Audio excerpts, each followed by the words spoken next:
I'm Katie Uhlmann reporting for Katie Chats at hotDOCS in downtown Toronto. I'm here with Tim Grabham, the co-director of The Creeping Garden. How does it feel to have your film here at hotDOCS? I mean, thank you, by the way, for that. It's great. I mean, hotDOCS is a festival I've known about for years, and it's something that's on the radar. If you're a documentary maker, you know that hotDOCS is a really high-profile festival. And we released our film in festivals a year ago, so to be invited that far into its journey was amazing. And your co-director went to Cleveland, but you got to come here. So how did you get the better end of the deal? Well, yeah, I mean, no disrespect to Cleveland. It was a great festival. So, but you know, I think it was more a connection to that knowledge that hotDOCS is a festival I'd always admired. So I was kind of thinking, yeah, you go to Cleveland. It's luck of the draw, basically. When you've got two of you, often they'll only provide one ticket and one flight. So, yeah, I think he's a little bit jealous. I got a text earlier saying I'm really jealous. But you know, I'm here to represent us, you know, the film as best I can. So, yeah. So slime mold. Tell me how you got interested in this very specific topic. Well, so my background is a filmmaker, and I've made a previous feature, which is called Kanzeon, which is about music and philosophy of sound in Japan, which was pretty avant-garde, and it was quite a tricky sell. And that's where I met Jasper. He was programming a film festival in London of Japanese cinema, and he championed the film, and he got it all over the place in Europe and across loads of festivals.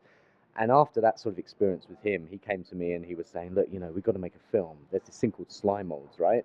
And like for a year, we were trying to work this thing out. And I'm just thinking, you can't really, can you make a film 80 minutes about slime molds? It's just going to be a bit abstract, right? These throbbing things. But what we realized was the people who work with them and study them and engage with them are really the human interest of the story. And then you realize, yes, you can make a 80-minute piece about this because actually it's a conduit to enter into the world of these people's connection to it and what they're doing. Yeah.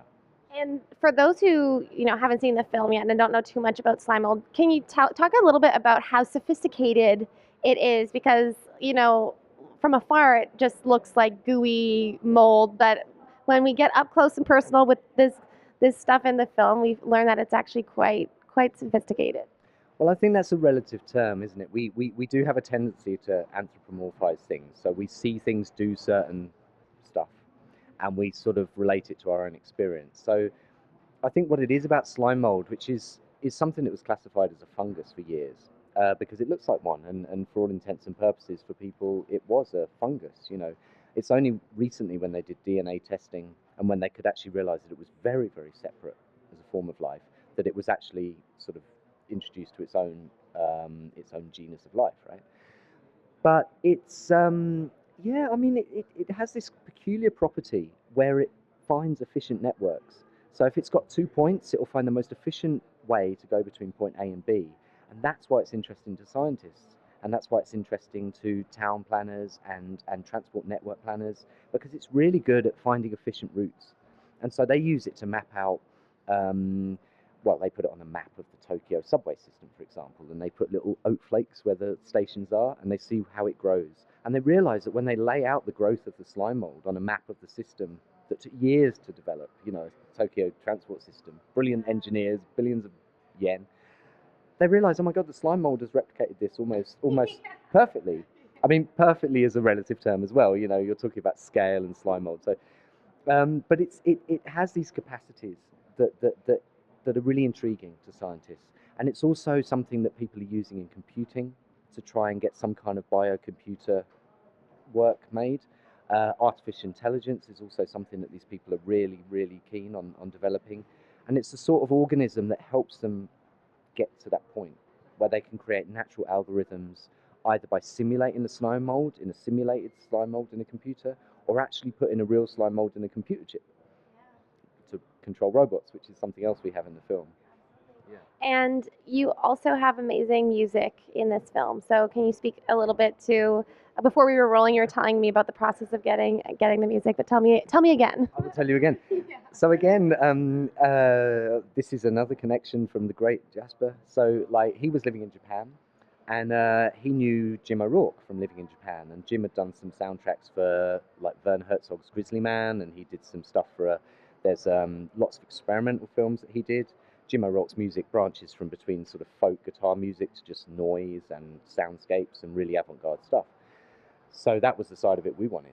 And I'm not that keen on music that's very kind of melodic in films. Or, you know, I like stuff that's sort of arrhythmic and non-melodic and tonal. That for me is more interesting, because otherwise it guides the audience too much. It's too much of an emotive cue, and I find that a bit, well, it's a bit patronizing to the audience. It's like telling them, right, you must be emotionally moved at this point. Here is the violin swell. And it's like, yeah, okay, it works sometimes, but I mean, you know, there's other ways to do things. So I find tonal work and more discordant work really interesting, because it's slightly ambiguous and it gives a sort of sense of discomfort sometimes, or a slight alien feeling, and that worked really well with the slime mold. So he was great. He was like creating these long passages of soundscapes that he was very happy for us to chop up, and in the edit was using them not only as sound beds but as sound design, and he provided absolutely tons of stuff for us in the end. And we're not exactly sure what he was doing, but I think he was getting all these analog synthesizers out and hitting them with hammers or smashing them or doing whatever he was doing, feedback them. I mean, whatever he was doing, it's an amazing resource, you know. And in the film, you follow the scientists closely, and they're very fascinating people. And then you also are showing the slime mold in its natural environment, outside, outdoors. So can you tell me a little bit about balancing those two things, and where exactly you were shooting, because it was very cinematic. It was beautiful. Well, thank you for saying it's very cinematic, because like we were shooting on the shoestring, so you know we were using some pretty basic stuff. But I mean, we were lucky that we maximised our gear, and we were hoping for a cinematic feel, because we're both film nutters, you know. So we really wanted it to feel like a 1970s sci-fi movie. That was our kind of skin that we wanted the film to be in, which is why it kind of starts with that. You know, it starts with a sort of feeling that you're entering a sci-fi movie, which hopefully for the audience is a more interesting way to engage in the subject, rather than the sort of TV factual sort of way that you do it. But we filmed the guy at the beginning. He lived in Weymouth, which is a sort of seaside town in England. And we just went down with there and went round, and he does that every day. He just goes in the woods with his little torch and he looks for mushrooms and stuff, and we just accompanied him.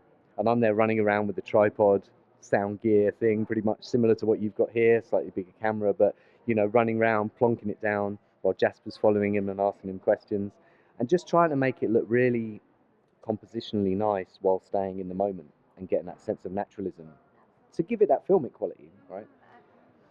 And the film's been screened at a lot of genre festivals. Can you tell me, like, how does that feel to see it? It's a documentary, but being slime mold and ambiguous and creepy, it sort of also fits, maybe more of a horror genre or something like that. Well, I mean, I like things to be unconventional. I'm not very good with authority, and then people tell me to do it this way. I'm like, right, I'm going to do it that way because, like, you told me that I should do it that way. So I'm really bad at taking kind of, you know, and the word proper for me is the most offensive word in the language, you know, because what does that mean? So, of course, that unconventional approach was interesting in the filmmaking, and the unconventional approach in presenting a documentary in genre festivals, which was at Fantasia, which was where we launched it. Mitch Davis championed it from there, and he just like put it up there, and it was great because it stood out like a sore thumb. You know, you got all this splatter gore, horror, sci-fi, martial arts stuff, and then you got this weird film about slime molds, and it really stood out. And we got great press from it, and people were coming along and seeing it out of curiosity. And then we had a whole set of genre festivals, and it took us ages before we got into a documentary festival, which was actually more challenging because suddenly there's like 200 other documentaries, and like, oh my God, you know, how are we going to rise to the surface and get noticed? It still stands out, though. I have to say, I've watched so many, but it stands out. Well, we're lucky here because, you know, for example, Eli, who said some really nice things about it, he's made a real effort to kind of, you know, get it on people's radar. We were at hotDOCS in Copenhagen, a fantastic festival, but it was harder there. You know, there's a lot of films there, and you sometimes it's luck of the draw. Sometimes you get picked up and people sort of point the finger in your direction, and sometimes they don't. And that's part of the game, you know, and that's just part of. You can't be upset by that, otherwise, you know, you need to toughen up and get real, right? But we're lucky. Canada likes nature. So we're very lucky here. We get a great love of slime mold. Yeah. And where's the best place for us to find out more information on you and the project online? Well, if you want to find out about the project, it's creepinggarden.com, which is just all one word, and that should be quite easy to find. And then via that, there's a link to all things related to the film. So we keep a blog going, and we keep news of screenings going. We've been very lucky to pick up a few awards as well, so that sort of thing's there. The trailer's there.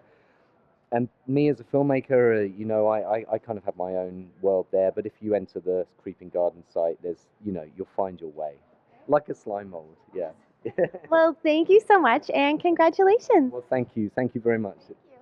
I'm Katie Uhlmann reporting for Katie Chats at hotDOCS in downtown Toronto.